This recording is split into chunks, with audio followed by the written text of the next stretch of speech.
Kami kawan laut. Nah, jadi karena begitu banyaknya pertanyaan di Instagram, di Facebook, di TikTok, bahkan banyak yang datang langsung ke kantor Sabandar untuk mempertanyakan gimana sih cara pengukuran kapal, persyaratannya apa aja, berapa lama sih prosesnya. Nah, untuk menjawab itu semua, kami telah mengundang narasumber yang mungkin bisa ahli dalam menjawabnya dan mungkin juga kompeten karena informasinya dia sudah melakukan pengukuran kapal ini mulai dari kapal dia sudah mengukur kapal itu. Nah, jadi untuk tidak berlama-lama kita panggilkan aja narasumber kita hari ini, Pak Purnomo, sang ahli ukur kapal. Dingin. Kok bisa dingin, Mas? Baru pertama dekat. Jadi biar terkesan kayak podcast berkelas. Kan?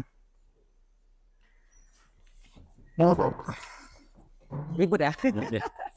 Jadi minum Pak Bud. Oh, ini ada sponsornya, Mas? Nggak ada sponsor makanya label. Oh, begitu. Belum ada sponsor, tapi pasti ada. Mungkin episode kedua sudah mulai ada sponsor. Minum ya. Pada Mac sakit kepala. Orang ini nggak ada yang ketawa. Tawa lalu. Semangat. Banyak timnya, Mas ya? Banyak itu nggak dibayar cuma. Oh gitu. Jadi Pak Pur, banyak pertanyaan dari kawan-kawan laut itu pengukuran kapal. Gimana sih cara pengukuran kapal? Syaratnya apa aja? Terus kapan kapal itu harus bisa mulai diukur? Jadi maka dari itu kami mengundang Pak Pur sebagai narasumber untuk menjawab pertanyaan-pertanyaan dari kawan laut. Tapi semoga apa yang Pak Pur sampaikan bisa menginspirasi. Semoga, kalaupun bisa menginspirasi. Nah, jadi sebenarnya pengukuran kapal itu apa sih, Pak Pur? Mungkin saya bisa menjelaskan lah. Siap. Setidaknya nggak terlalu formal, Mas ya? Ya, santai aja. Santai aja. Cuman no smoking. SP1 nggak bisa? SP1. Jadi gini, Mas. Pengukuran kapal ini untuk menentukan dimensi kapal atau untuk dan kapasitas kapal tersebut. Jadi pengukuran itu kita menentukan dari panjang kapal, lebar kapal, dalam. Itulah untuk menentukan dimensi atau kapasitas kapal tersebut. Jadi metode pengukuran itu Pak Pur, apakah memang bergantung pada jenis kapalnya atau semua kapal itu mau dia jenis kapal apapun metode pengukurannya sama? Semua disamaratakan? Tidak, gini. Jadi kalau untuk kapal untuk panjang dari 24 meter itu dalam negeri, bisa jadi internasional kalau pemiliknya yang minta, Mas. Oh gitu. Jadi yang tadinya dalam negeri atas permintaan dari pemilik bisa dilakukan secara metode internasional. Tapi jelas kalau dia mengubah metode menjadi internasional itu persennya pasti lebih dari yang dalam negeri metodenya. Ya, salah satunya setidaknya ada sebelum kapal itu dibangun, setidaknya pasti ada melakukan gambar dulu desain kapal tersebut. Oke. Nah, jadi gambar itu nanti akan disahkan di kantor pusat. Oh gitu. Terus ada lagi nih yang menjadi stigma di kawan-kawan laut. Katanya proses pengukuran kapal itu tidak ribet, mudah, gampang. Jadi stigma yang muncul itu yang bikin ribet itu petugasnya. Katanya harus dijemput lah, harus dilayani, harus diajak makan siang. Itu gimana? Itu Mas ya? Ya wajar dong ya. Siap. Dari satu kita sebenarnya untuk Mas Nawi tadi bicara karena masalah tentang akomodasi ya. Itu sebenarnya kita sudah ada artinya di PP 15 kalau nggak salah saya. PP 15 di pasal 11 ayat 2 itu akomodasi dan transportasi itu ditanggung sama pengguna jasa. Oh, pengguna jasa. Jadi sebenarnya itu yang mungkin tidak dipahami oleh kawan-kawan laut atau pemilik kapal yang mau ngurus pengukuran kapalnya, beranggapan atau muncul stigma bahwasanya menjadi ribet, harus menyediakan makan siangnya, harus dijemput. Tapi kembali lagi gini, Mas. Kalau saya kan kerja dari hati, Mas. Jadi saya pannya subhanallah aja sih, Mas. Sedikit terharu tapi lebih jatuhnya mual. Nah, jadi setelah Pak Pur jelaskan tadi itu gimana cara mengajukan pengukuran kapalnya? Apakah masih bersifat manual, pemilik kapal melengkapi persyaratan, datang ke kantor Sabanda terdekat, atau sekarang sudah beralih menjadi sistem pengajuan secara online atau gimana? Kalau sekarang kita pengajuan secara online. Jadi setidaknya mereka harus melakukan pengesahan gambar dulu. Dasarnya dari permohonan pengguna jasa atau pemilik kapal bisa. Penggunaan nama dulu, mengajukan penggunaan nama kapal. Oke. Setelah itu baru mengajukan pengesahan gambar. Oke, berarti diajukan dulu penggunaan namanya, Ya. pengesahan gambarnya. Ya. Setelah 2 proses itu selesai, baru mengajukan untuk Pengukuran. pengukuran kapalnya. Nah, jadi apabila nih pemilik kapal bisa nggak memberikan kuasa kepada orang lain untuk mengajukan permohonan pengukuran kapalnya? Bisa. Kalau memang yang bersangkutan hadir, Ya. dan tidaknya tadi, misal tidak bisa hadir di sini, bisa mengajukan surat kuasa dengan menggunakan surat kuasa, dikuasakan. Oh gitu. Nah, jadi selain yang Pak Pur sampaikan tadi, sebelum dia melakukan pengajuan pengukuran kapalnya, dia harus ada pengesahan gambar, pengajuan penggunaan nama kapal. Nah, selebih rincinya lagi, apa aja yang harus dilengkapi pemilik kapal sampai masuknya ke permohonan pengukuran kapal? Harus dilengkapi setidaknya surat tukang. Surat tukang. Ya, surat tukang, KTP, NPWP, penggunaan nama kapal. Itu kalau yang Gambar tadi mas, gambar kapal. pengesahan gambarnya juga jadi bagian Iya. dari permohonan. Nah, itu yang pengajuannya individu perorangan. Kalau dia bersifat perusahaan, Perusahaan bisa juga. Semua kita tidak ada istilah selagi dia melengkapi berkasnya secara yang ditentukan dengan aturan kita ini mas. Ya. Jadi setidaknya akte pendirian perusahaan. Oke. Ya, terus anggaran dasar. Oke. Nah, itu semua mas, KTP, NPWP, KTP direktur, NPWP perusahaan itu semua harus dilengkapi. Sudah perusahaan. tapi Ya, mas, untuk yang pengajuannya itu perusahaan. Oke. Jadi itu aja, itu perbedaannya. Jadi kalau dia tadi perorangan atau dia individu, tidak yang membedakan itu hanya akta pendirian dan NPWP perusahaan dan KTP direktur. ya. Nah, jadi sebenarnya gini Pak Pur, ada kapal itu yang mungkin sekali produksi atau sekali dibangun, dibuat, itu ada yang mirip-mirip. Misalnya sekali produksi itu 3 kapal yang serupa. Jadi 3-3 mengajukan permohonan pengukuran kapal. Apakah semuanya itu harus diukur kembali, atau cukup satu aja sudah mewakili dari 2 kapal lainnya? Nggak bisa begitu mas, tetap kita melakukan pengukuran. Tetap harus Nah, diukur. jadi setiap produksi kapal itu saya rasa apalagi galangan tradisional mas ya, dengan manual. Namanya dengan mata kita kan pasti ada selisih ukuran. Itu jelas. Jadi kita harus melakukan sesuai dengan prosedur. Kita turun ke lapangan melakukan pengukuran. Nah, jadi walaupun yang diajukan itu dianggap serupa, sama konstruksi bangunannya, ukurannya, jenis kapalnya, tetap harus diukur Harus semuanya. diukur. Tidak bisa satu menjadi acuan untuk ukuran 2 kapal lainnya. Nggak bisa mas. Nggak bisa ya? Jadi takutnya nanti satu dokumen dipakai dengan kapal yang sama, walaupun itu kan satu perusahaan atau satu pemilik ada 3 kapal.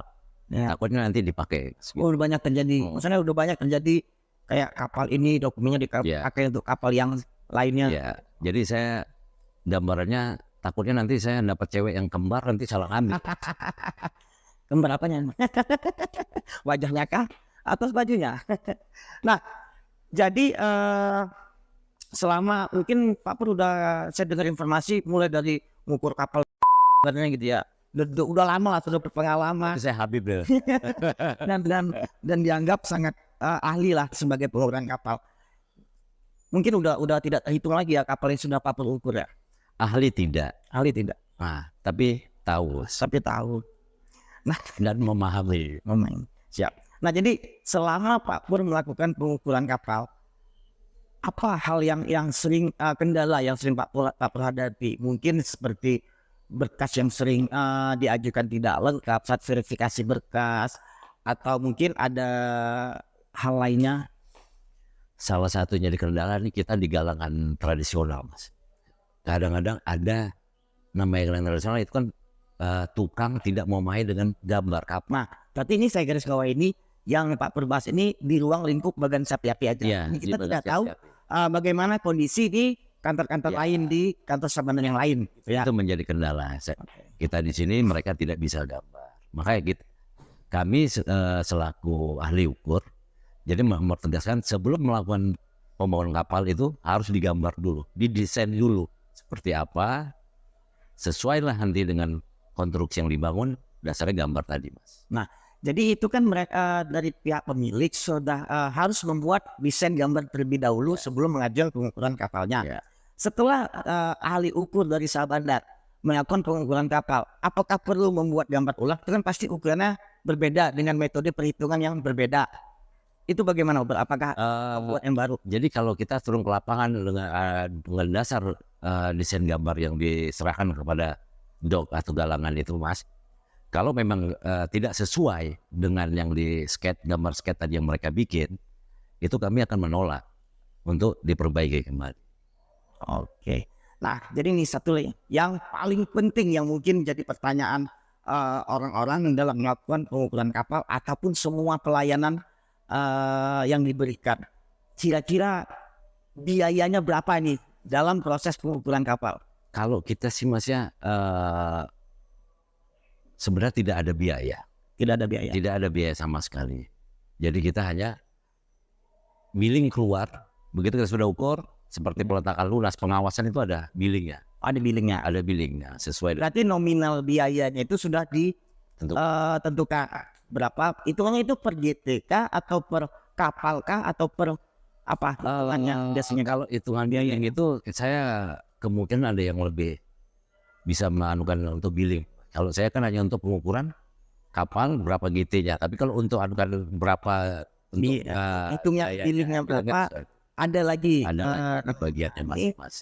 Clue baru nih bagi kami untuk mungkin di episode selanjutnya kami akan mengundang yang ahli untuk perhitungan berapa biaya setiap billing yang keluar.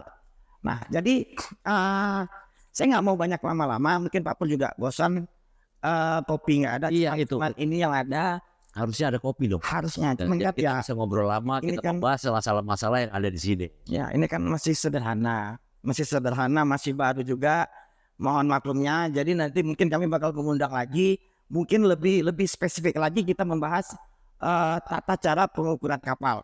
Nah, jadi kawan laut, jika ada ingin melakukan pengukuran kapal, kami akan tetap menjelaskan pertanyaan-pertanyaan yang masuk di media sosial kami. Tapi kalau memang ingin lebih rinci, silakan aja datang ke kantor Sabandar terdekat. Karena tadi pengajuan pengukuran kapal itu sekarang sudah secara online. Nah, nanti gimana cara pengoperasiannya, cara pengajuannya, mungkin ada upload data dukung ya Pak Pur.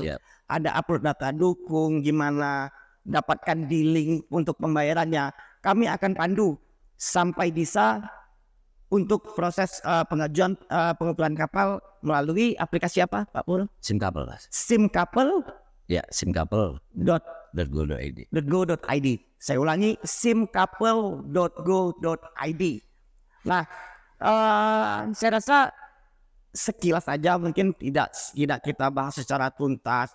Kita tidak membahas permasalahan-permasalahan mungkin di UPT lain atau di UPT Pak Pur sendiri, karena saya hanya ingin pengen menyampaikan juga kepada orang-orang yang sudah bertanya kepada kami di media sosial, hanya sebatas itu aja. Mungkin tadi saya juga sampaikan kalau ingin lebih detail baik cara pengoperasian aplikasinya, silakan datang langsung ke kantor Sabandar kita. Mungkin Pak Pur juga bakal bisa memandu sampai bisa. Nah, kira-kira Pak Pur ada kata-kata motivasi hari ini yang buat mungkin orang cewek-cewek meleleh atau buat kumis om bergerak, atau kira-kira ada nggak? Saya saran untuk kantor sini Pak Mas Nawi. Berarti untuk kantor KSOP hati-hati. Saya pun ada tetap saya anukan. Tapi setidaknya saya mau berharap ada seperti ini, lebih membahas ini lebih rinci lagi, lebih lama lagi. Mudah-mudahan kedepannya ada gorengan dan kopi. Insya Allah. Jadi kita bisa membahas lebih detail, enak.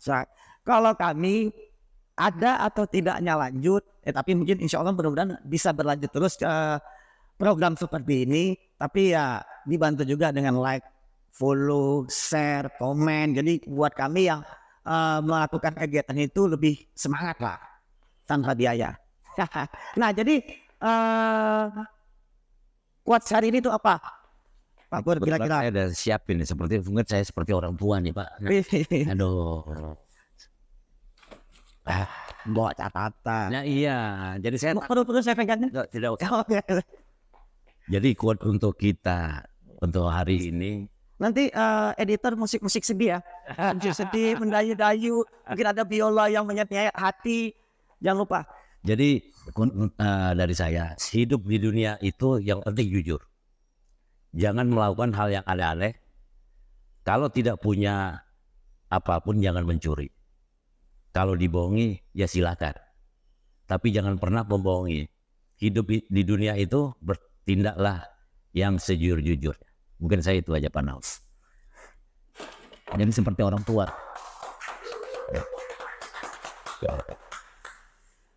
Baik Pak Pur, terima kasih. Semoga yang Pak Pur sampaikan tadi bisa menginspirasi. Mungkin bisa membantu menjawab apa yang menjadi keraguan dari orang teman-teman kawan laut yang bertanya tentang pengukuran kapal. Jadi semoga Pak Pur tidak kapok kami undang di program ini. Semoga quotes-nya bisa lebih menyayat-nyayat lagi, yang kira-kira saya pun ikut berlinang air mata. Terima kasih. Saya takut Pur, atas meleleh. waktunya.